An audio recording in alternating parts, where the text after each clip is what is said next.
सच्चिदानन्दरूपाय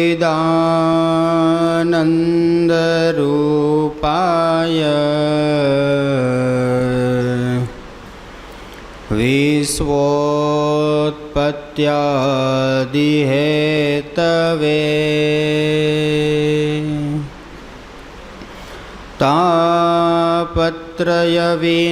तापत्रयविनाशाय श्रीकृष्णाय वयं नुमः।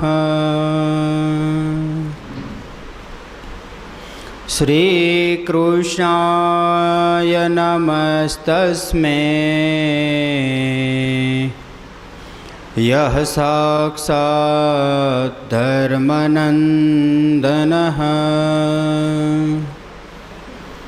भुवि भूत्वा हरन्त्यन्तः तमस्तमैवांशुमान्।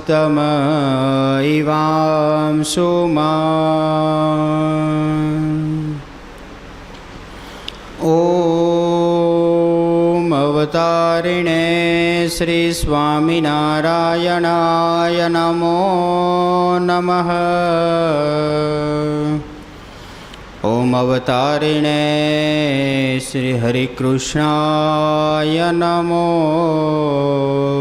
नमः। ॐ अवतारिणे श्री पूर्णपुरुषोत्तमाय नमो नमः। सहजानंद स्वामी महाराजनी जय। ઈષ્ટદેવ પરમ કૃપાળુ પરમાત્મા ભગવાન શ્રી સ્વામિનારાયણ નિજ મંદિરમાં બિરાજમાન, જેમના સાનિધ્યમાં આજે આપણે બેસીને કથાનું શ્રવણ કરી રહ્યા છે એવા બાલ સ્વરૂપ ઘનશ્યામ મહારાજ, રાધારમણ દેવ, હરિકૃષ્ણ મહારાજ, રણછોડ ત્રિકમરાયજી, સિદ્ધેશ્વર મહાદેવ, સર્વે બ્રહ્મનિષ્ઠ સંતો અને સર્વે વાલાવાલા ભાવિક ભક્તોને ભાવથી જય સ્વામિનારાયણ। સુંદર મજાની આ દિવ્ય કથા એનો આપણે લાભ લઈ રહ્યા છીએ। ખરેખર ટ્રસ્ટી મંડળ અને આયોજકોના આપણે આભારી છીએ કે આવી સુંદર મજાની કથા એનો લાભ એ મળી રહ્યો છે। પહેલા ભક્તજનો, હરિચરિત્ર ચિંતામણી ગ્રંથની કથા એ ચાલી રહી છે। ભગવાન સ્વામિનારાયણ આ પૃથ્વી ઉપર પધાર્યા। બ્રહ્માજીએ પોતાના 50 વર્ષ અને 1.5 પહોર સુધી ભગવાનને પ્રાર્થના કરી, ભગવાનના ચરણારવિંદની ઉપાસના કરી, ત્યારે એ દિવ્ય ચરણારવિંદ એ આ પૃથ્વી ઉપર આવ્યા છે। અને ભગવાન શ્રી હરિ આ પૃથ્વી ઉપર આવ્યા પછી આ ગુજરાતની પાવન ભૂમિને પાવન કરવા માટે પધાર્યા અને અનેક લીલા ચરિત્રો કર્યા। એ લીલા ચરિત્રોમાંથી રઘુનાથ ચરણદાસજી સ્વામીએ આપણા માટે આ હરિચરિત્ર ચિંતામણી ગ્રંથની અંદર એ પોતાની કલમ દ્વારા લેખિત કર્યા છે। બીજા ચરિત્રો તમે ઘણા ગ્રંથોમાંથી શ્રવણ કરો, પણ હરિચરિત્ર ચિંતામણી ગ્રંથના બધા જ ચરિત્રો સ્વામીએ ખૂબ મહેનત કરી છે। જેમ તમે બધા વડીલ ભક્તો અહીંયા બેઠા છો, તો જૂની જે સંતોની વાતો હોય અને તમે અહીંયા રહી આ મંદિરની અંદર અનુભવ કરેલી વાતો હોય, અને અત્યારે કોઈ સાધુ એમ કહે કે મારે શાસ્ત્રનું લેખન કરવું છે અને તમને આવીને પૂછે કે તમારા અનુભવો કહો, તો તમે તમારા જીવનમાં થયેલા અનુભવો શેર કરશો। એમ રઘુનાથ ચરણદાસજી સ્વામીએ સમગ્ર ગુજરાતની ભૂમિ ઉપર પોતે પોતાના શિષ્યને સાથે લઈ અને વિચરણ કરીને જે કોઈ ચરિત્રો ખૂટતા ઘટતા હતા અને સ્વામીને ખબર નહોતી એ રીતે એક એક ચરિત્રોને ભેગા કરીને આપણા માથે આ ગ્રંથ લખ્યો છે. બહુ સુંદર ગ્રંથ છે. એક એક ચરિત્રો મહારાજના આની અંદર આવી જાય છે. સોરઠ પ્રદેશની ખૂબ લીલાઓ છે, કારણ કે સોરઠ પ્રદેશની અંદર રહીને લખ્યો તો આપણી આ જ ભૂમિ ઉપર સ્વામીએ લખેલો છે અને ખૂબ વિચરણ કરી અને આ ચરિત્રો એકઠા કર્યા છે. આવો પ્રવેશ કરીએ. એકવાર મહારાજ રાધાવાડીએ પધાર્યા. ત્યાં સચ્ચિદાનંદ સ્વામીએ રીંગણા કરેલી, રીંગણી વાવેલી. તે રીંગણા બહુ જ સારા થયા હતા. તેમાંથી મહારાજે 2 વૈતાંક મંગાવ્યા. વૈતાંક એટલે રીંગણું સંસ્કૃતમાં કહેવાય છે. ને હાથમાં લઈ બેચર ચાવડાને કહ્યું, આ જીવબાને દઈ આવો, શાક કરે, એમ કહીને મોકલ્યા. પણ પછી મનમાં સંકલ્પ કર્યો જે એકનો ઓળો કરે ને એકનું શાક કરે તો ઠીક. પછી મહારાજ પાછા ગામમાં પધાર્યા ને અક્ષર ઉરડીની આથમણી ઓસરીએ ચોકડા ઉપર બિરાજમાન થયા. ત્યારે જીવબા થાળ લઈને આવ્યા ને બ્રહ્મચારીને કહે, થાળ લઈ આવો.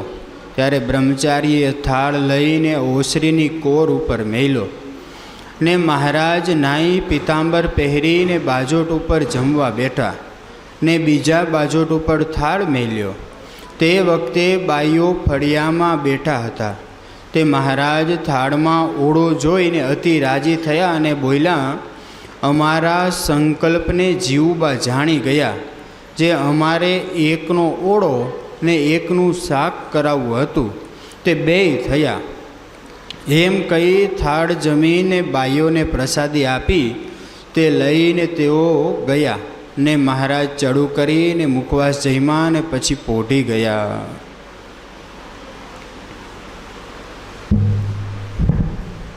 કેવી સરસ મજાની વાત આવી છે ને. મહારાજના ચરિત્ર આ મનુષ્ય ચરિત્ર કહેવાય. ભગવાન ચરિત્ર કરે ને 2 પ્રકારના ચરિત્ર કરે, મનુષ્ય ચરિત્ર અને દિવ્ય ચરિત્ર. દિવ્ય ચરિત્ર કરે તો આપણને બધાને મજા આવે અને એમાં રસ પણ પડે. કૃષ્ણ ભગવાને પૃથ્વી ઉપર વધારે દિવ્ય ચરિત્રો કર્યા છે ને. રામ પ્રભુએ મનુષ્ય ચરિત્ર અને દિવ્ય ચરિત્ર 2 કર્યા છે. સ્વામિનારાયણ ભગવાને પણ મનુષ્ય ચરિત્ર અને દિવ્ય ચરિત્ર બંને કર્યા છે. દિવ્ય ચરિત્રમાં આપણને સહેજે સહેજે ભગવાનનો ભાવ થાય, પણ મનુષ્ય ચરિત્ર જ્યારે ભગવાન કરે છે ત્યારે જો એવો ને એવો ભાવ જેવો દિવ્ય ચરિત્રમાં થાય છે એવો થાય તો કામનું. પહેલાં તો દિવ્ય ચરિત્ર અને મનુષ્ય ચરિત્ર શું એ થોડુંક સમજી લઈએ. સામાન્ય મનુષ્ય જેવું કોઈ ચરિત્ર કરે તો એને શું કહેવાય? મનુષ્ય ચરિત્ર. પણ દિવ્ય શક્તિએ યુક્ત જે ચરિત્ર કરે એ કહેવાય દિવ્ય ચરિત્ર. કોકને અંતર્યામી સ્વરૂપે દર્શન આપે, કોઈને શક્તિ વાપરી અને સાજો કરી દે, કોઈને શક્તિ વાપરી અને ભગવાનના ધામના દર્શન કરાવે, સમાધિઓ આદિ બધું કરાવે, એ બધું શું કહેવાય? દિવ્ય ચરિત્ર કહેવાય. અને મનુષ્ય ચરિત્ર કેવું? તો કે સાથે રહેતા હોય. બ્રહ્માનંદ સ્વામી તો સખા ભક્ત હતા ને, સુરા બાપુ હતા તો મહારાજના સખા ભક્ત હતા. તો આપણે પ્રસંગ સાંભળ્યો છે કે કારિયાણી જઈએ તો કારિયાણીમાં મહારાજ અક્ષર ઉરડીમાં સૂતા હોય તો બ્રહ્માનંદ સ્વામી વિચરણ કરતાં કરતાં આવ્યા હોય તો મહારાજ શું કહે? બ્રહ્માનંદ સ્વામી તમારે મારા ઢોલિયાની બાજુમાં જ સૂવાનું છે. અને પોતાના ઢોલિયાની બાજુમાં સૂવડાવે. એટલે બ્રહ્માનંદ સ્વામી શરીરે મોટા અને ફાંદ થોડીક મોટી હતી હો.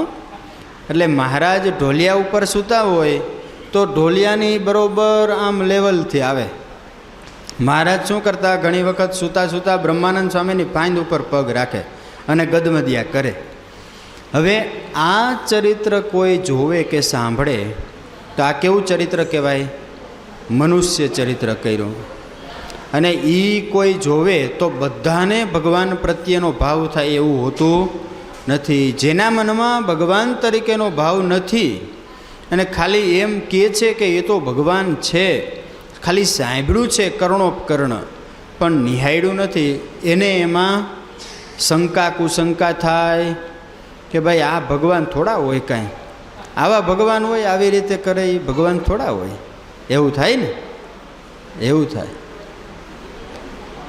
ભગવાન રામચંદ્રજી ભગવાનના જીવનમાં પણ મનુષ્ય ચરિત્ર જોવા મળે છે કે જ્યારે રાવણ આવ્યો છે અને રાવણે સીતાજીનું હરણ કર્યું છે, સીતાજીનું હરણ કરી સીતાજીને લંકામાં લઈ ગયા પછી રામ ભગવાન એ વનની અંદર ઘેલા થયા છે. ઘેલા એવી રીતે થયા કે સીતા સીતા સાદ કરતાં કરતાં વનની અંદર શોધી રહ્યા છે.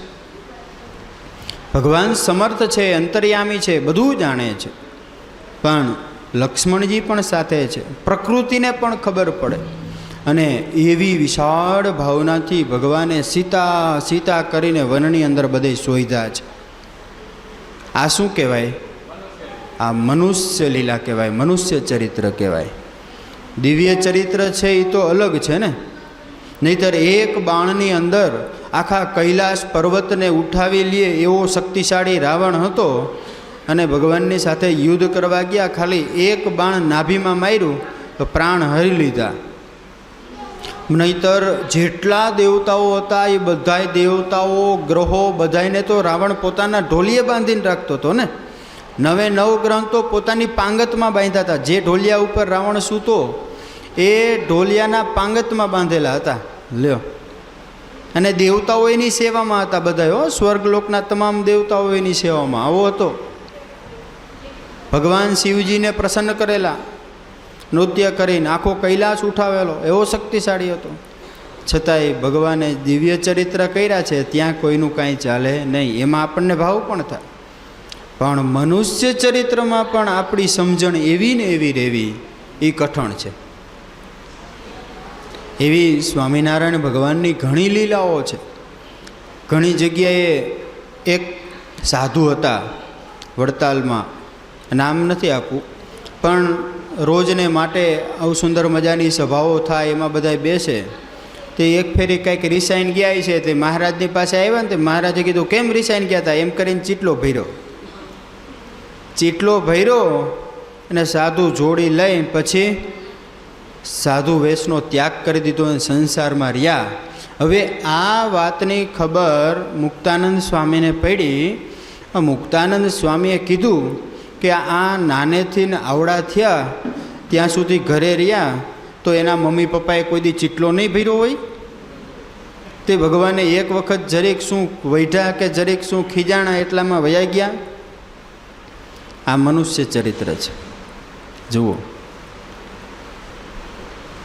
પણ જ્યારે આવું બને ત્યારે પછી સમજણ રહે નહીં. પણ મનુષ્ય ચરિત્રમાં શ્રેષ્ઠ સમજણ આપણી રહેવી એ બહુ જરૂરી છે. પણ આજે જે કથા આવી એ કેવી ચરિત્રની કથા આવી છે ને? મનુષ્ય ચરિત્રની કથા છે. મહારાજે મનમાં સંકલ્પ કર્યો કે 2 રીંગણા ઉતર્યા હતા સરસ મજાના. મહારાજે કીધું કે જાઓ જીવુબાને દઈ આવો, અને જીવુબાની પાસે બ્રહ્મચારી લઈ ગયા, મોકલાવ્યા, દઈ આવ્યા, અને સુંદર મજાનું 1 રીંગણાનો ઓળો બનાવ્યો અને 1 રીંગણાનું શાક કર્યું. અને પછી મહારાજ આવ્યા, રાધાવાડીએથી જમવા બેઠા, અને એ જ પ્રમાણે નીકળ્યું. મહારાજ બહુ રાજી થયા ને. આ ભગવાનની અનુવૃત્તિ જાણી ગયા જીવુબા. જીવુબા, લાડુબા, રાજબા, આ બધા સ્ત્રી ભક્તો ને મહારાજની અનુવૃત્તિ પ્રમાણે રહેતા. હો, જેમ દાદા ખાચર, સુરાબાપુ એ બધા મહારાજની અનુવૃત્તિ પ્રમાણે રહેતા ને, એમ જીવુબા પણ અનુવૃત્તિ પ્રમાણે રહેતા. અનુવૃત્તિ શું? સવારની કથામાં વાત આવી હતી. અનુવૃત્તિ અને રુચિ એ જાણીને એ પ્રમાણે જે વર્તવું ને એ બહુ મોટી વાત હોય છે. ગુણાતીતાનંદ સ્વામી આ જૂનાગઢમાં રહેતા હતા અને સ્વામી અહીંથી સમગ્ર સોરઠ પંથકની અંદર સત્સંગ વિચરણ આદિ કરવા માટે જાય તો બધા નાના નાના ગામડામાં પણ જવાનું. અત્યારના જમાનામાં 4-વ્હીલું છે તે અહીંથી આપણે બીજે ગામ જવું હોય તો ફટાફટ આ બેઠા ને આ એક ગામથી બીજે ગામ, બીજે ગામથી ત્રીજે ગામ. પણ પહેલાં તો સમય લાગતો ને. અહીંથી વંથલી જવું હોય કે આખા જવું હોય કે પંચાળા, માંગરોળ, લોજ જ્યાં જવું હોય તો 1 દિવસ, 2 દિવસ, 3 દિવસ એમ સમય લાગે. સ્વામી અહીંથી સત્સંગ વિચરણ કરવા માટે સવારે નીકળ્યા અને આખા ગયા. આખાના લાડકી ડોશીમાં હતા. હવે આખા ગયા પણ સ્વામીને સેવ થોડીક રૂચે, એટલે સેવ ભાવતી એમ. ભૂખ બહુ લાગેલી અને બરાબર સ્વામી આખા પહોંચ્યા એટલે લાડકી માએ સેવ બનાવી હતી, એ સેવ સ્વામીને અર્પણ કરી વાટકો ભરીને. અને સ્વામીએ ઠાકોરજીને ધરાવીને જમ્યા, સેવ જમ્યા અને સ્વામી બહુ રાજી થયા. બહુ રાજી થયા, એની સ્થિતિ ફરી ગઈ. જુઓ, દ્રષ્ટાંત નાનું છે પણ સમજવાની વાત એ છે કે રુચિ પ્રમાણેની વસ્તુ અર્પણ કરી એટલામાં પ્રાપ્તિ બહુ મોટી થઈ ગઈ. આ શું છે? રુચિ છે. મોકાની સેવા જેને કહેવાય, મોકાનો જેને રાજીપો કહેવાય, અને રુચિ જાણીને તાત્કાલિક જે સેવા કરવી, આ બધી વસ્તુ છે ને એ બહુ શ્રેષ્ઠ ગણાય છે. ક્યારેક આપણે એક પ્રસંગ સાંભળ્યો છે કે કૃષ્ણ ભગવાન એ દ્વારિકાની અંદર બિરાજમાન હતા. એવા સમયે કોઈ ભક્ત, ભાવિક ભક્ત હશે, એ શ્રી કૃષ્ણ ભગવાનને માટે શેરડી લઈ આવેલા. અને એ શેરડી કૃષ્ણ ભગવાન પોતાના જે બેસવાનો મહેલ હતો, જે ગાદી હતી, ત્યાં બેઠા બેઠા જમતા હતા. અને છોતું ફોલવા ગયા એટલામાં હાથમાં ફાંહ લાગી ગઈ. ફાંહ લાગી એટલે તરત લોહી નીકળવા લાગ્યા. લોહી નીકળ્યા એટલે બીજી 8 અષ્ટપટરાણીઓ પણ હતી સાથે. બાજુમાં જ દ્રૌપદીજી બેઠા હતા. એટલે પટરાણીઓ દોડી અને તરત જ એ પોતે પાટો ગોતવા માટે નીકળી છે. પણ દ્રૌપદીજી હતા, એમણે પોતાની શ્રેષ્ઠ સાડી પહેરેલી હતી અને એ સાડીમાંથી લીર ફાડી અને તરતો તરત કૃષ્ણ ભગવાનને હાથે પાટો વારી દીધો. પાટો વારી દીધો. ભગવાને જોયું તો એ જે પાટો ભગવાનને વારી દીધો એમાં 999 દોરા હતા. કેટલા હતા? 999 દોરા હતા. અને જ્યારે દ્રૌપદીજીના જીવનમાં દુઃખ આવ્યું, અર્થાત જ્યારે મહાભારતના જે પાત્રો છે હસ્તિનાપુરની અંદર હતા, અને ત્યારે ભીષ્મ પિતા, ગુરુ દ્રોણ આદિક જે મોટા મોટા યોદ્ધાઓ હતા, અને એની હાજરીમાં 5 પાંડવો, કૌરવો બધાની હાજરીમાં રાજ દરબારની અંદર દ્રૌપદીજીના ચીરહરણ થયા.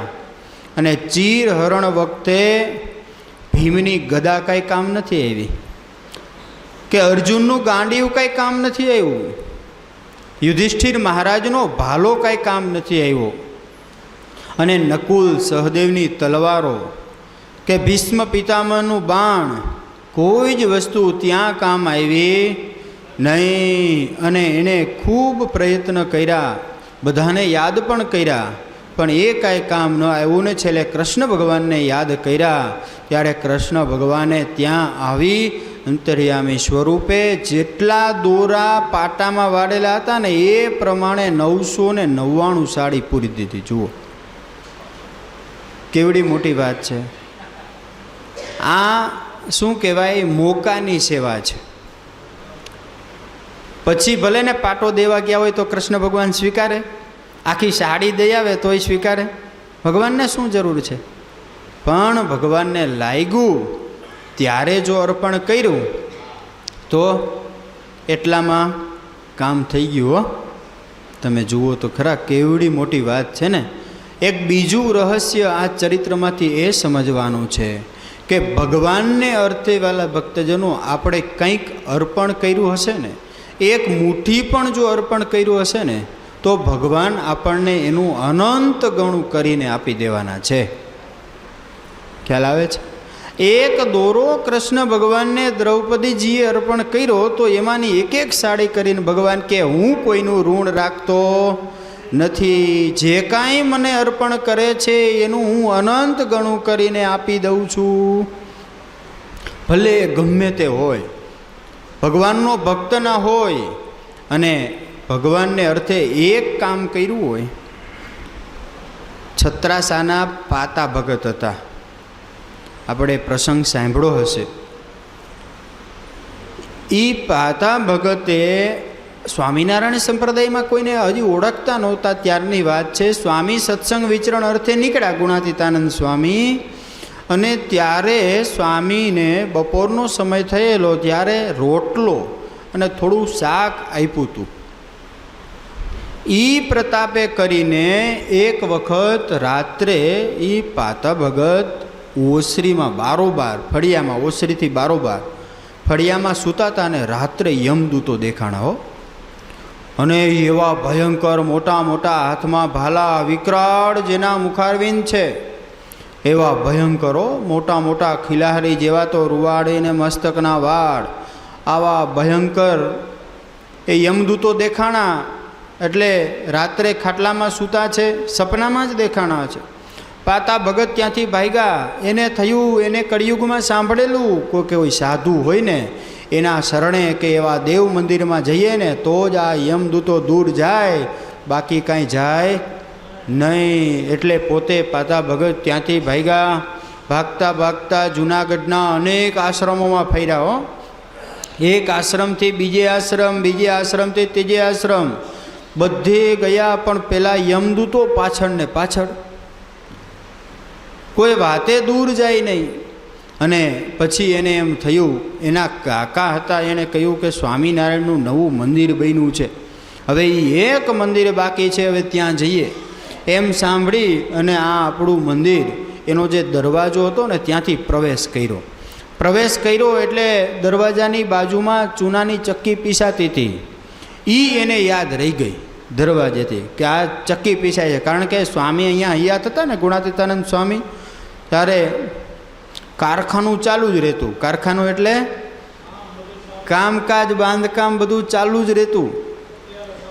હા, એ તો રહેવાનું. સૂર્ય તપે ત્યાં સુધી એક જૂનું થાય એટલે બીજું, બીજું થાય એટલે ત્રીજું, કરતું રહેવું પડે ને સમય અને પરિસ્થિતિઓ પ્રમાણે. એટલે કારખાનું ચાલતું હતું. એ યાદ રહી ગયું અને અંદર પ્રવેશ કર્યો. જ્યાં ગેટમાં પ્રવેશ કર્યો એટલે યમદૂતો ગેટે ઊભા રહી ગયા, અંદર આવ્યા નહીં. અને આમ હજી જરાક અંદર આવ્યા ગેટથી, આ સ્વામીની એ દિવ્ય મૂર્તિઓ. ગુણાતીતાનંદ સ્વામી એ જૂની હવેલીની અંદર થાંભલાને ટેકો દઈ સ્વામિનારાયણ સ્વામિનારાયણ સ્વામિનારાયણ ભજન કરે. અને સ્વામીએ ત્યાંથી હાકલો કર્યો, એમ હાકલો કર્યો ને પાતા ભગતે સાંભળ્યું અને ઓલા યમદૂતો ભાગ્યા હો. ઘેરો અવાજ. એને થયું કે ઓહો, ખાલી ત્યાંથી અવાજ આવ્યો અને આ યમદૂતો ભાગ્યા. પાછળ ફરીને જોયું, આ બધું દ્રશ્ય એના અંતરમાં કોતરાઈ ગયું. અને સ્વામીની પાસે જઈને પગે લાગ્યા. થોડીક વાર થયું તો વાં જાગી ગયા. ખબર ના પડી કે અમે ક્યાં ગયા ને શું થયું. પછી તો સવારમાં એના કાકો ભત્રીજો બે નીકળ્યા ગોતવા હો. એ કે આ મંદિર છે ક્યાં. અને પછી બધે આશ્રમે જોયા તો કે આ નહોતું. પછી બીજે જાય તો કે આ નહોતું. ત્રીજે સ્થળે ગયા તો કે આ નહોતું. અને છેલ્લે બાકી રહ્યું આપણું આ મંદિર. અને એનો ગેટ જોયો તો કે આ ગેટ તો બરાબર છે, આ જ ગેટ હતો. અને પછી ગેટમાંથી પ્રવેશ કર્યો. ઓલી ચક્કી યાદ રહી ગઈ હતી. ચક્કી જોઈ, એ કે આ ચક્કી મેં જોઈતી, આ બરાબર છે, આ જ ચક્કી હતી. અને પછી અંદર આવ્યા અને ગુણાતીતાનંદ સ્વામી ત્યારે પણ બેઠા હતા હો, કથા વાર્તા. અને જઈને સીધા પગમાં પડ્યા કે બાપજી, તમે બહુ મોટી રક્ષા કરી, કૃપા કરી, મને તમારે શરણે લ્યો. એમ કરીને પછી સ્વામી એમની ઉપર બહુ રાજી થયા અને વર્તમાન ધારણ કરાવીને સત્સંગે થયા. અને સ્વામીએ પૂછ્યું કે આવું કેમ બન્યું, અને આવું બન્યું સ્વામીને કે તમે મારી રક્ષા શા માટે કરી? હું તો તમારો ભગત નથી અને એવું મેં કોઈ કામ નથી કર્યું. તો કે તમને યાદ નથી, અમે એક વખત આવી રીતે નીકળ્યા અને તમે અમને રોટલો આપ્યો હતો, શાક ને રોટલો, ખાલી એક વખત આટલું અર્પણ કર્યું, એટલામાં સ્વામીએ યમદૂતોની યમપુરી એની માથેથી છોડાવી દીધી. લ્યો કેવડી મોટી વાત છે, જુઓ તો ખરા. ભગવાન સ્વામિનારાયણે કહ્યું છે વચનામૃતમાં અને દ્રષ્ટાંત દીધું છે કે અમારે આશ્રિત એવો જે કોઈ ભગવાનનો ભક્ત છે એના જીવનમાં જ્યારે દુઃખ આવે છે ત્યારે એ દુઃખને અમે સૂડીનું દુઃખ ઘાંટે મટાડી દઈએ છીએ. સૂડી એટલે શું? પહેલાંના જમાનામાં એક ફાંસી એને મૃત્યુદંડ ગણવામાં આવતો અને બીજી સૂડી આમ કાંટા જેવો લોખંડનો સ્તંભ હોય મોટો, કોઈ લાકડાનો હોય, લોખંડનો હોય, અલગ અલગ, ઉપર અણી હોય અને માણસને એની માથે સુવરાવીને પોરવી, મતલબ જેમ સોય છે ને એમ કેમ કોઈ ગોળ મોતીમાં પોરવે એમ માણસને પોરવી દે, એટલે પેલું ફેરવે ફરે અને મૃત્યુ પામે. એ સૂડીનું દુઃખ કહેવાય. એવું દુઃખ હોય ને, ભગવાન કે અમારા ભક્તને માથે સૂડીનું દુઃખ હોય ને તો અમે કાંટે મટાડી દઈએ છીએ. અને ત્યાં ચોરનું દ્રષ્ટાંત પણ આપ્યું છે. 4 ચોર હતા, એ ચોરી કરવા માટે ગયા અને એમાંથી 4 જણાએ નક્કી કર્યું હતું, એક કે મારે આવવું નથી, ને સાધુને દર્શન કરવા ગયા અને એને કાંટો વાગ્યો અને ત્યાં રોકાઈ ગયા. અને પેલા 3 રાજાના મહેલમાં ચોરી કરી. બીજે દિવસે ફરમાન બહાર પાડવામાં આવ્યું અને 4 ચોર પકડાઈ ગયા, કારણ કે 4નું ગ્રુપ હતું. પકડીને લઈ જવામાં આવ્યા અને ફાંસીની સજા ફરમાવવામાં આવી. અને ફાંસીની સજામાં કીધું કે આ સજા પેલો ચોથો હતો એને પગમાં કાંટો વાગ્યો હતો એટલે એ જઈ શક્યો નહીં, પણ એણે કીધું કે આ સજા છે નહીં, તો કે ચોરી નહીં ભાઈ, તો કે મેં ચોરી નથી કરી, હું તો સંત સમાગમ સાધુનો સમાગમ કરવા માટે ગયો હતો, તે દિવસે જ બરાબર એ ચોરી કરવા નહોતો ગયો. અને સાધુએ સાક્ષી પૂરી છે અને એને ફાંસીની સજા માફ કરવામાં આવી છે. સંત સમાગમ કીજે હો નિસદીને સંત સમાગમ કીજે. આટલો બધો મહિમા છે કથા વાર્તાનો. પણ કથા વાર્તા શ્રવણ કરીએ છીએ તો એણે કરીને આપણા કેટલાય દુઃખ બળીને ભસ્મ થઈ જતા હોય છે પાછળ. પણ એ કાંઈ ભગવાન આપણને એક એકની ચિઠ્ઠી લખીને આપે નહીં કે મેં તમારું આ દુઃખ બાદ કરી દીધું, આ દુઃખ બાદ કરી દીધું, આ દુઃખમાંથી છોડાવી દીધા. આપણે તો ભવો ભવના કેટલાય જન્મના પાપ ભેગા કરીને આવ્યા હોય છે, ત્યારે જ જન્મ મરણનું ચક્કર 84 લાખનું ચાલુ રહે ને, નહીતર તો મુક્તિ ન થઈ જાય. પણ આપણે આશ્રિત થયા છીએ, સત્સંગી થયા છીએ અને સ્વામિનારાયણ ભગવાનની માળા હાથમાં લીધી છે, ભજન કરીએ છીએ, તો એણે કરીને કેટલાય જન્મના કર્મો છે ને એ બધું બળીને ભસ્મ થતું જતું હોય અને છેલ્લે પછી ભગવાનના ધામની પ્રાપ્તિ થાય. એટલે પ્રસંગ કથામાં સુંદર એવું આવ્યું કે રીંગણાનું શાક જેમાં તમે બધાય રોજ જમતા તો હોવ જ છો ને, 3 ટાઈમ જમતા હોય. સવારમાં સુંદર નાસ્તો, બપોરે જમવાનું અને સાંજે જમવાનું. સાંજે વાળું જૂના જમાના પ્રમાણે. પણ જે કાંઈ અનાજ આપણા મુખારવિંદની અંદર જાય, ભલે માંડવીનો દાણો હોય કે પછી જળ હોય, પણ એ બધી જ વસ્તુ જો ભગવાનને અર્પણ કરીને કરવામાં આવે તો એ પ્રસાદ બની જાય છે. ભગવાને આવી બધી લીલાઓ કરી છે. જુઓ, ભગવાને પોતે 7 વર્ષ સુધી વન વિચરણ કર્યું છે. 7 વર્ષના વન વિચરણ દરમિયાન ભગવાને હંમેશાને માટે શાલિગ્રામ ભગવાનને પોતાની સાથે રાખ્યા છે. અને ક્યાં રાખ્યા? આપણા શરીરનું કયું અંગ સૌથી કિંમતી ગણાય? કંઠ ગણાય ને, કંઠ કિંમતી ગણાય, હૃદય ગણાય, પણ હૃદય તો અંદર છે, એની સુરક્ષા છે, પણ કંઠ બહાર છે. કંઠની સુરક્ષા નથી. ભગવાન કે સૌથી કિંમતી કંઠ છે માટે ભગવાન શાલિગ્રામને નીલકંઠ વર્ણીએ હંમેશાને માટે કંઠે ધારણ કરીને રાખ્યા છે. કંઠે જ રાખ્યા છે આખા વન વિચરણ દરમિયાન. અને જ્યારે પણ જળ પીવે કે અનાજ ગ્રહણ કરે, અનાજ તો ગ્રહણ કરતા નહીં પણ ફળ ફ્રૂટ જ્યારે મળતું ત્યારે ગ્રહણ કરે, તો શાલિગ્રામ ભગવાનને સ્નાન કરાવી, અભિષેક કરી, સેવા પૂજા માનસી કરી, પછી ભગવાનને થાળ ધરાવીને પછી જ પોતે આરોગતા હતા. પોતે તો સ્વયં ભગવાન હતા, પણ પોતે આરોગી લે તો આવી ક્રિયા કરવાની ભગવાનને ક્યાં જરૂર હતી? નહીં, ભગવાનને તો કોઈ જરૂરિયાત નહોતી, પણ આપણને શીખવાડવા માટે ભગવાને આવી લીલાઓ કરી છે. છતાંય પણ ઘણા આજે એવા પણ ભક્તો જોવા મળે છે કે કહેવાતા હોય સત્સંગી, કંઠી પણ પહેરી હોય, તિલક ચાંદલોય કરતા હોય, પણ ઘરે ભગવાનને થાળ ધરતા ના હોય. નહીંતર રસોઈ તો ઘરે બને જ ને. 3 તાણા જમીએ છીએ તો રસોઈ તો ઘરે બનવાની જ છે. ભલે ને 2 જ વસ્તુ બનાવી હોય, ખાલી શાક ને રોટલી જ બનાવી હોય, છાશ તો હોય જ, દહીં હોય, અથાણું હોય, જેટલું જમવા માટે બનાવેલું છે એમાંથી એક થાળ તૈયાર કરી અને ભગવાનને ધરાવીને પછી જો એ આરોગવામાં આવે તો એ પ્રસાદ છે. અને પ્રસાદ છે એ પછી પોતાની ભાવનાઓનો કોઈ આગ્રહ રાખતું નથી. અન્ન છે એ રાખે, જેવું તામસી અન્ન છે એ ગ્રહણ કરીએ એ પ્રમાણે શરીરની અંદર એના વિકારો કાર્ય કરે છે. પણ પ્રસાદ છે એ નિર્ગુણ થઈ જાય છે, સગુણ રહેતો નથી. અને નિર્ગુણ છે એ પછી શરીરમાં પોતાની કોઈ ભૂમિકા ભજવતું નથી. જેમ મીરાબાઈ હતા, તો મીરાબાઈને જ્યારે ઝેર આપવામાં આવ્યું કે આ તો દ્વારિકાનાથની પ્રસાદી આવી છે, એમ કરીને મીરાબાઈને એ કટોરો આપ્યો.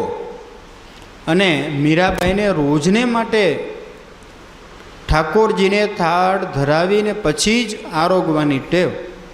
એટલે એમણે એ ઝેરનો પ્યાલો મીરાબાઈએ ભગવાન લાલજીને અર્પણ કર્યો, ઠાકોરજીને ધરાવ્યો અને પછી પોતે પી ગયા. પણ પ્રસાદ સમજીને પી ગયા તો ભગવાને એમની રક્ષા કરી. રક્ષા કરવી જ પડે ભગવાનને. કેમ? તો કે એ તો મહાપ્રસાદ છે. નહીતર દોષ લાગે. ભગવાનના બીજા ભક્તો કે ભગવાનનો પ્રસાદ જમ્યા એટલામાં પણ આવું દુઃખ આવ્યું. પણ ભગવાન ક્યારેય દોષ પોતાની ઉપર રાખતા નથી અને ભગવાનના ભક્તને પણ લાગવા દેતા નથી. જુઓ, ભગવાનને અર્પણ કરીને એ પોતે સ્વીકાર્યું તો કામ થઈ ગયું. વાલા ભક્તજનો, એમ આજે જ્યારે પ્રસાદની જ વાત આવી છે એટલે આપણે આ વાત કરી. રોજની કથામાં હરિચરિત્ર ચિંતામણીની કથા અને એક ભગવાનના ભક્તનું જીવન ચરિત્ર 1 કે 2 એ આપણે શ્રવણ કરવા છે. સવારમાં ગોવા ભગતનું ચરિત્ર શ્રવણ કર્યું હતું અને ચક્કુભાઈનું ચરિત્ર શ્રવણ કર્યું હતું. ગોવા ભગત હતા. ગોવા ભગતે નારાયણદાસ સ્વામી, ત્યાગવલ્લભદાસ સ્વામીનો બહુ રાજીપો લીધેલો અને પોતે મેલું સાફ કરવાની સેવા કરતા હતા. પણ એવા જ્ઞાતિએ નીચા ગણાય, વર્ણાશ્રમનો ધર્મ લાગે, છતાંય પણ શ્રેષ્ઠ ભક્ત થયા. અને શ્રેષ્ઠ ભક્તોની હરોળમાં જેમનું પેલું નામ લખાય એવા ગોવા ભગત એમનું ચરિત્ર શ્રવણ કર્યું હતું. એમણે આજ્ઞા ખાલી એટલી પાડી કે જીવનમાં ક્યારેય પણ ડુંગળી લસણ ન ખાવું. અને ન ખાધું તો નવાબ પાસેથી 40 રૂપિયાનો બેઠો પગાર આવતો હતો. અને જૂનાગઢના નવાબ સરકારે એમને મકાન પણ બનાવી દીધું હતું. અને ચક્કુભાઈને પ્રતીતિ કરાવીને એમણે પણ ભગવાનનો રાજીપો લીધો. એવું ચરિત્ર શ્રવણ કર્યું હતું. આજે આપણે લંગડા મીરનું ચરિત્ર શ્રવણ કરવું છે. ભગવાનના ભક્તનું આખ્યાન છે.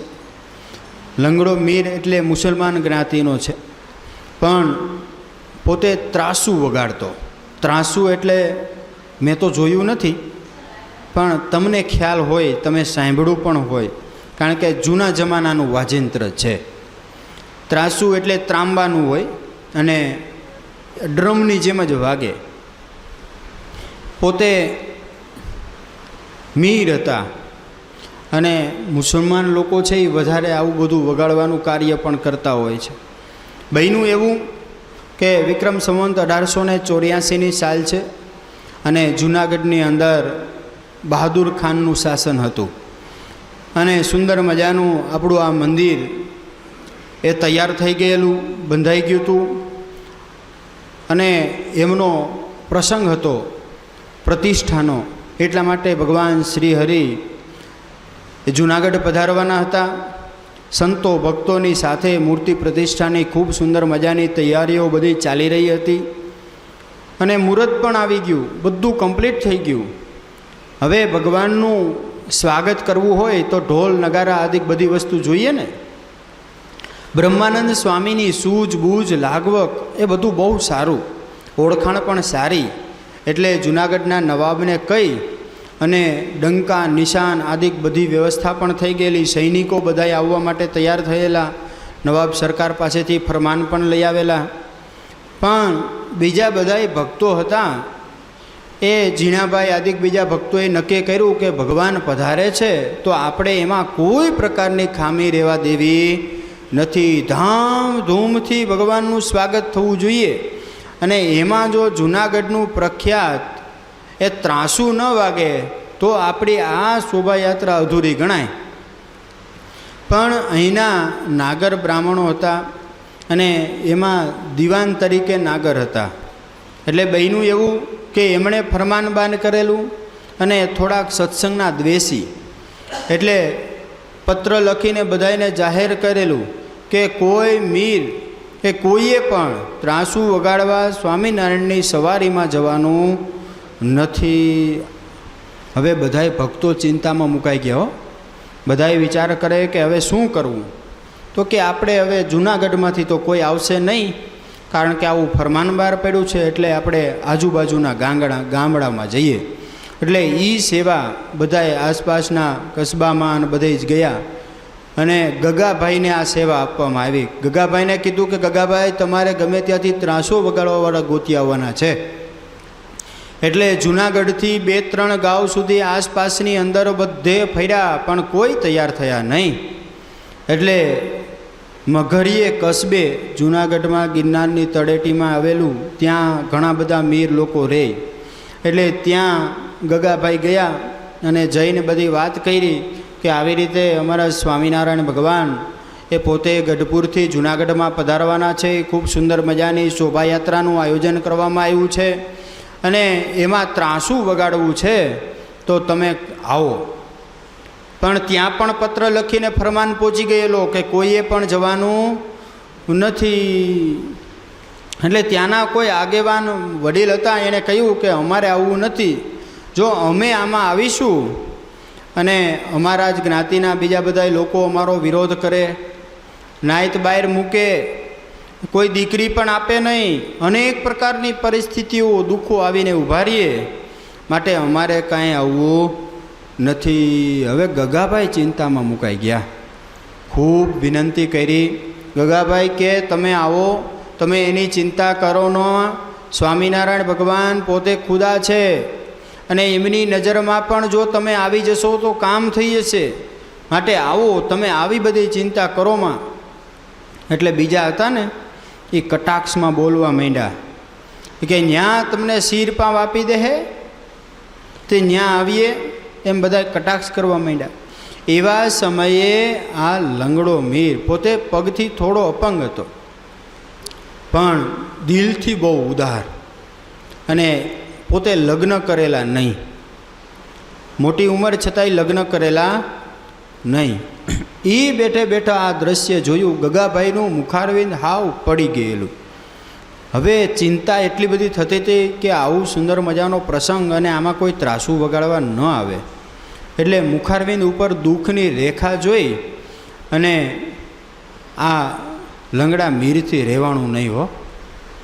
એણે ઊભા થઈ ધીરે ધીરે આવીને એમ કહ્યું, ઘોડીની લગામ પકડી ગગાભાઈની કે કોઈ ના આવે તો કાંઈ વાંધો નહીં, ચાલો હું આવું. અને ગગાભાઈ નીચે ઉતરી ગયા હો ઘોડી ઉપરથી. ધન્યવાદ છે, ધન્યવાદ છે, ચાલો. તો કે હું હે ને કપડાં અને બીજું ત્રીજું બધું લઈને આવું પછી આપણે જઈએ. ગગાભાઈ કે હવે જો લેવા માટે આને રોકવું અને લઈને કોઈ ધાક ધમકીથી કે સમજાવી કરવાની પણ આને પાછો વાળી લેશે તો, એટલે કે એમ નહીં, આપણે ચાલો તમને નવા કપડાં બીજી બધી વ્યવસ્થા તમે મારી સાથે ચાલો ન્યા કરી દઈશ. અને ઘોડી ઉપર બેસાડ્યા. પોતાની ઘોડી ઉપર બેસી અને લંગડો મીર અને ગગાભાઈ બે આવ્યા છે મંદિરે. બે મંદિરે આવી અને બધી શોભાયાત્રાની તૈયારી થતી હતી એમાં ભેગા જોડાઈ ગયા. અને બીજે દિવસે આજ પ્રમાણે ભગવાન સ્વામિનારાયણ એની સુંદર મજાની શોભાયાત્રા એ શરૂ થઈ. મજેવડી ગેટથી નીકળવાની હતી ઊભા રસ્તે હો. અને એ શોભાયાત્રા ધામધૂમથી નીકળી છે. આગળ ખૂબ ઢોલ નગારાઓ બધું વાગી રહ્યું છે. પાછળ એની પાછળ હરિભક્તો છે, સંતો છે. સંતો પણ પોતાના વાજિંત્રો લઈ લઈ અને વગાડે છે. કીર્તન ભક્તિઓ થઈ રહી છે. અને રાજાના બધાય સેવકો પણ સાથે છે. ભગવાનની સુંદર મજાની માણકી પણ સુંદર શોભી રહી છે. અને એમની સાથે માણકીની ઉપર ભગવાન શ્રી હરિ બિરાજમાન છે. 3 છોગલાવાળી સુંદર મજાની પાગ ધારણ કરી, સુંદર મજાના ઘરેણાઓ પહેર્યા છે. અને માણકીને એક પછી એક 4 પ્રકારની ચાલ હોય ઘોડાની, ચારેય ચાલોથી નચવે છે હો ભગવાન. અને એ આનંદ કરતાં કરતાં ધીરે ધીરે શોભાયાત્રા આગળ આવી. આ બાજુ ભગવાન સ્વામિનારાયણના હજુરી પાર્ષદો હતા બધા. એ લાધા ઠક્કર હોય કે ભગુજી હોય અને જોબન પગી હોય, આ બધાય તલવારબાજીમાં માહિર, આવા બધા શ્રેષ્ઠ શૂરવીર ભક્તો પણ ભગવાનની સાથે ચારેય બાજુ ચાલ્યા આવે. દ્વેષીલાઓ દ્વેષ કરવા માટે, હેરાન પરેશાન કરવા માટે અનેક ઉપાયો મનમાં સોચી રાખ્યા હતા, વિચારી રાખ્યા હતા. પણ હજુરી પાર્ષદો જ્યાં ઊભા હોય અને એમની નામના તો બધાય હતી ને, બધાય થરથર ધ્રુજતા. જોબન પગી નીકળે તો બધાય ધ્રુજતા, વીર ભગુજી નીકળે તો ધ્રુજતા.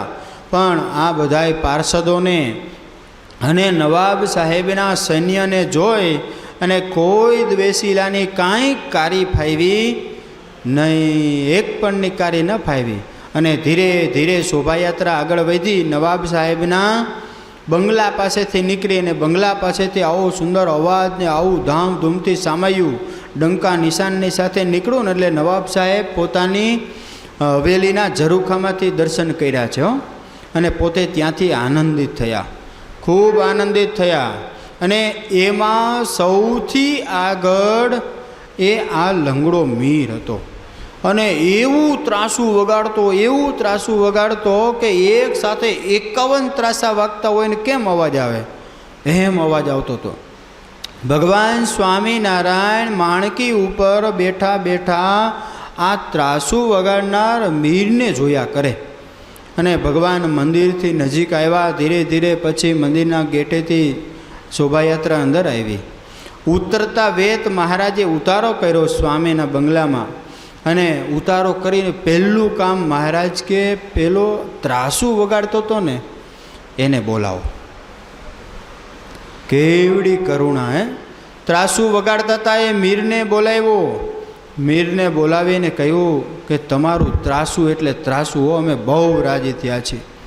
તમારું શું નામ?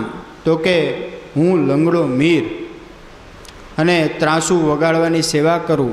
પણ ભાઈ તનકી જાણે મનકી જાણે, જાણે ચિતકી ચોરી. હે, બધાયના મનની વાત ભગવાન તો જાણે જ છે ને, બધું જાણતા હતા. કોઈ નાયતના નહોતા આવ્યા ત્યારે આ મીર આવેલો. ભગવાન બહુ રાજી થયા. ભગવાન કે માગ માગ મીર, હું તારી ઉપર રાજી થયો. પોતાની જે સોનેરી પાગ હતી પહેરેલી એ લઈ અને મીરને પહેરાવી દીધી. બીજા કાઠી દરબારો બધા હં કરતા રહ્યા અને મહારાજે અર્પણ કરી દીધી હો. પહેલાં હવે કટાક્ષ માર્યો તો એનો પણ જવાબ દઈ દીધો. અને મીરને કીધું, મીર હું તને આશીર્વાદ આપું છું કે જા, તારો અંત સમય આવશે ત્યારે હું તને મારા ધામમાં તેડી જઈશ. મહારાજે વખાણ પણ બહુ કર્યા. ધન્ય છે તને, ધન્ય છે તારી જનેતાને, કે તે આવું શીખવું અને બધાયના વિરોધમાં જઈને પણ તે આ કાર્ય કર્યું છે. નકર જે પ્રમાણે એ જ્ઞાતિમાં હતો અને જે પ્રમાણે રહેતો હતો, સપનામાં પણ 72 પેઢીમાં એનું કલ્યાણ ન થાય. સપનામાં 72 પેઢીનું કલ્યાણ ન થાય. એને આને આ જન્મે જો એક વખત ભગવાનને અર્થે કામમાં આવી ગયો, એ સત્સંગને અર્થે એની વિદ્યા પણ જો કામમાં આવી ગઈ તો એને કલ્યાણ મળી ગયું. કેવડી મોટી વાત છે. આપણે પણ તમે જુઓ, આજે સત્સંગની અંદર પોતાની જે વિદ્યા શીખા હોય છે એની વિદ્યાની સેવાઓ કરતા જ હોય છે. કોઈ સરસ મજાનું શૂટિંગ કરતા શીખા હોય, કોઈ વિડીયો રેકોર્ડિંગ શીખા હોય, કોઈ અત્યારના આધુનિક યુગ પ્રમાણે સોફ્ટવેર બનાવતા શીખા હોય, કોઈ સારી તબલાની વિદ્યા શીખા હોય કે ગાયન વિદ્યા શીખા હોય અને ભગવાન આગળ સંતો આગળ ગાય તો એણે કરીને ભગવાનનો રાજીપો થાય. કમાવા માટે તો હોય જ છે, કંઈ વાંધો નથી, કમાવાનું તો હોય સંસારમાં, પણ ધાર્મિક કાર્યની અંદર જો એ વિદ્યા આપણી સેવાને અર્થે કામમાં લાગી જાય તો કામ થઈ જાય અને એમાં બહુ મોટો રાજીપો મળી જાય. તમને ખબર છે, જૂના જમાનામાં હજી આજે પણ ચાલુ છે ધર્માદો લેવાની સિસ્ટમ છે, ખ્યાલ છે? એ શું છે? મંદિરને પૈસા ઘટે એટલે આપણું 5 કિલો અનાજ લઈ જાય એવી વાત છે. એવું કોઈ વિચારતું હોય તો એને એ શું કહેવાય? એ અવળી સમજણ કહેવાય. પણ ગુણાતીતાનંદ સ્વામી અને મોટા મોટા સંતોએ આ બધી પ્રથાઓ કરી છે. શા માટે કરી છે? તો કે આપણને સુખી કરવા માટે કરી છે. સ્વામીએ આવી સુંદર મજાની પ્રથા કરી કે ભગવાનનો ભક્ત છે એ ખેતી કરતાં અનેક પ્રકારના પાપો થતા હોય, કારણ કે હર હાકે કે બીજા કોઈ સાથીઓ ખેતરની અંદર હાંકવાના હોય તો અનેક પ્રકારના જીવની હિંસાઓ થતી હોય. પણ એમાંથી ને સુંદર મજાની 2 ખાંડી માંડવી થઈ હોય અને એ 2 ખાંડી માંડવીમાંથી એક થેલી ભરી અને એ મંદિરે લઈ આવે અને ભગવાનને અર્પણ કરે અને એ ઠાકોરજીના થાળમાં ધરાય તો એ બધું નિર્ગુણ થઈ જાય ને એનું કેટલું બધું ફળ મળે. ખેડૂના કરેલા પાપ બળીને ભસ્મ થઈ જાય છે.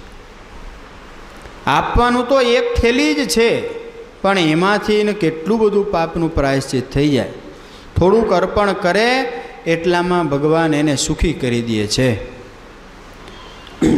સ્વરૂપાનંદ સ્વામી, આત્માનંદ સ્વામી બધાય સંતો ગઢડામાં રહેતા ને, તો મોટા આત્માનંદ સ્વામી એક હરિભગત રોજ દર્શન કરવા આવે ગઢડા મંદિરમાં દર્શન કરી પગે લાગીને પછી જાય. પણ વ્યવહારે બહુ દુઃખી, કંદોઈની દુકાનો છતાંય દુકાન જોઈએ એવી હાલે નહીં.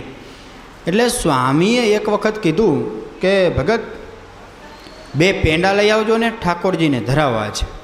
એટલે બીજા એક સાધુ હતા બાજુમાં, એ વ્યવહાર જાણે, બીજા 1-2 હરિભક્તો હતા, એ વ્યવહાર જાણે કે આ તો બિચારા ગરીબ ભગત છે.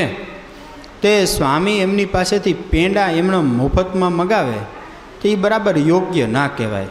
એટલે આત્માનંદ સ્વામીએ એક દિવસ પેંડા મગાવી અને ઠાકોરજીને ધરાવી અને પ્રસાદ કરીને પોતે તો જમ્યા નહીં, પણ એ વસ્તુની ખબર ભક્તોને રહીને બીજાને પ્રસાદ આપી દીધી. બીજે દિવસે ફરી વખત એ કંદોઈ ભગત આવ્યા દર્શન કરવા માટે. એટલે ફરી વખત કીધું કે 2 પેંડા લેતા આવજો ને. એટલે ભગત પેંડા લઈ આવ્યા અને એ પેંડા ઠાકોરજીને ધરાવીને પ્રસાદ અર્પણ કરી દીધું.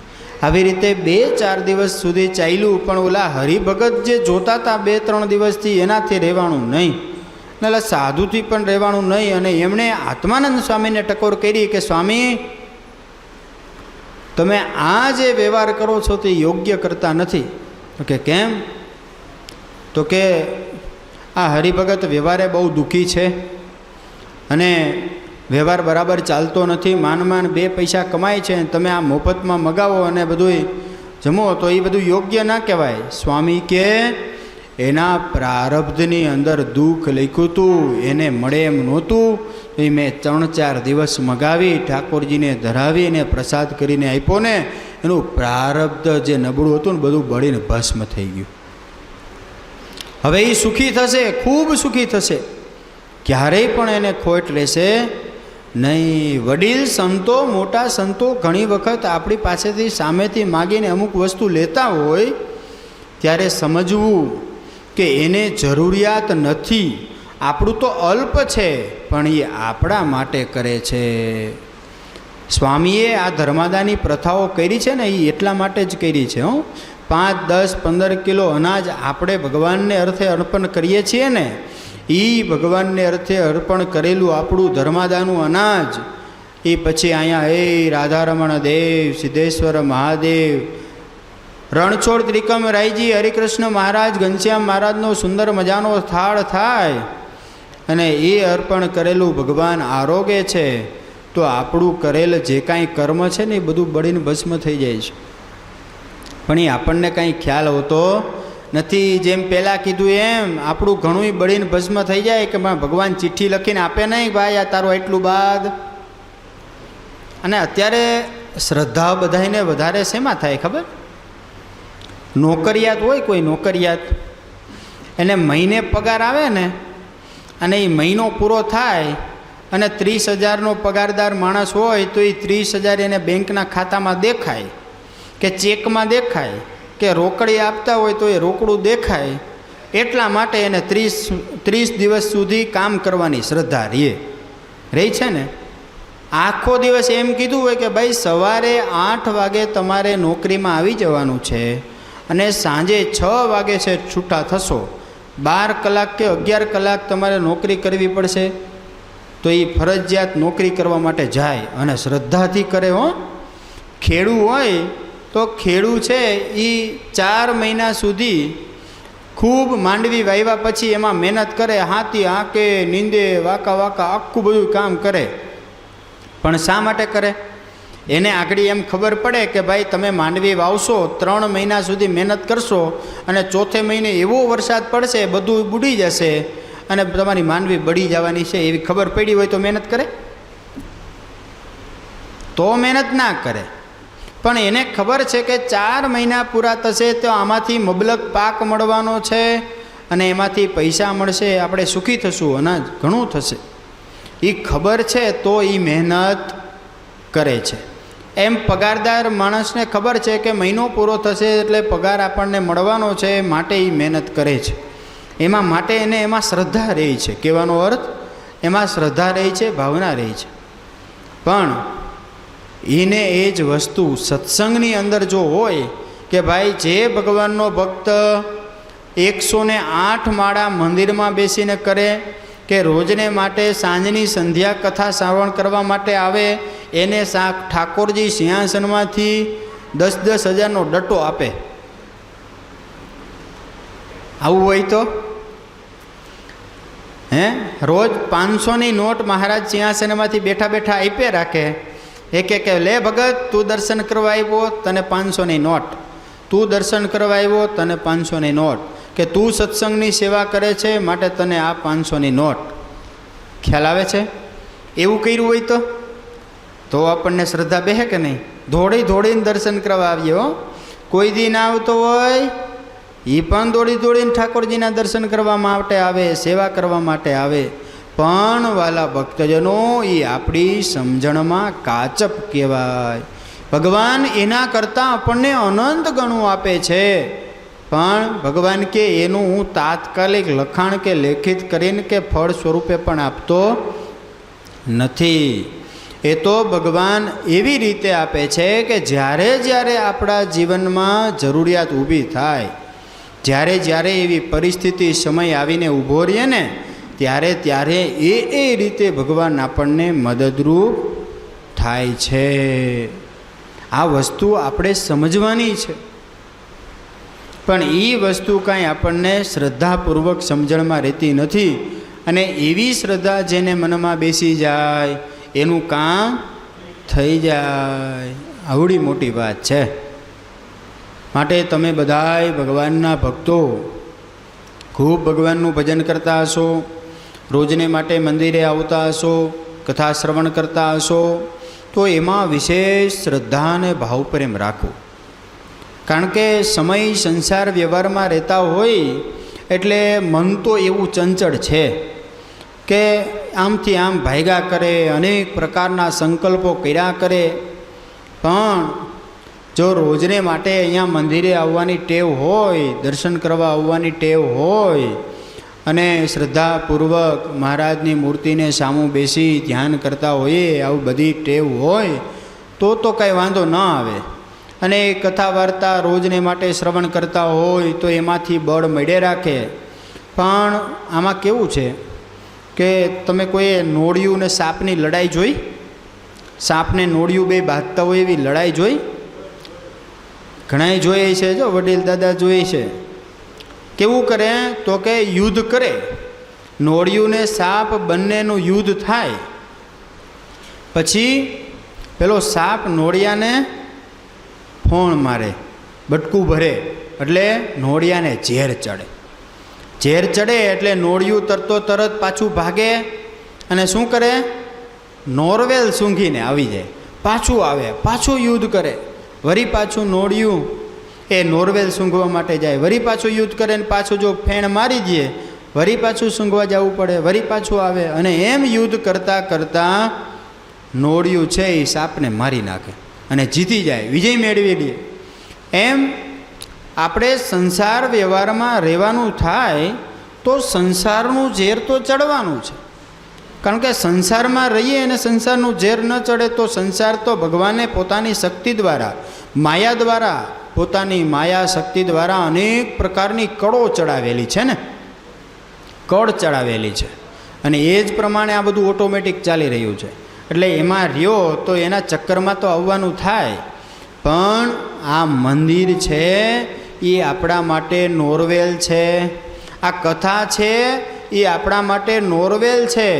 સંત સમાગમ છે એ આપણા માટે નોરવેલ છે. ભગવાનના દર્શન, માળા, પૂજા, શાસ્ત્રનું વાંચન, આ બધું છે એ શું છે? નોરવેલ છે. અને એ રોજને માટે સતત કરતા રહીએ તો સંસાર વ્યવહારનું ઝેર ચડે નહીં. અને કામ, ક્રોધ, લોભ, મોહ, દ્યાભિમાન, ઈર્ષા, દેખાય, આ બધાય જે આપણને રાગો ચડે છે ને, એ રાગો એમાંથી ધીરે ધીરે ધીરે ધીરે કરતાં ઓછા થતા જાય. ખ્યાલ આવે છે? હોય એના માટે આ બધાય પુરુષ પ્રયત્ન કહેવાય. શાસ્ત્રનું વાંચન પણ રોજને માટે તમામ ભક્તોએ કરવું જોઈએ. એમાં પણ આળસ કરાય નહીં, સહેજ પણ આળસ ન ચાલે. રોજને માટે અવશ્યપણે તમામ ભગવાનના ભક્તોએ એ શાસ્ત્રનું વાંચન પણ કરવું જોઈએ. એવી સુંદર મજાની આજની કથા. એવી કથાની અંદર પણ ભગવાને રીંગણાનું શાક જમ્યું અને ઓળો જમ્યા, એની ઉપરની આજની વાત આવી. અને એમાં પણ લગડા મીરનું આખ્યાન આપણે શ્રવણ કર્યું. એ પણ ભલે મુસલમાન જ્ઞાતિના હતા પણ ભગવાનનું ખૂબ ભજન પણ કર્યું છે અને ભગવાનનો મહિમા પણ સમજ્યા છે. ખાલી એક વખત ઉપયોગમાં આવ્યા એટલામાં ભગવાને એમનું કલ્યાણ પણ કર્યું. એ આજની કથાનો સાર થયો. બોલો સહજાનંદ સ્વામી મહારાજની જય. શ્રીપતિમ શ્રીધરમ સર્વદેવેશ્વરમ ભક્તિધર્માત્મજમ વાસુદેવમ હરે માધવમ કેશવમ કામદમ કારણમ શ્રી સ્વામિનારાયણ લકંઠમ ભજે. સહજાનંદ સ્વામી મહારાજની જય.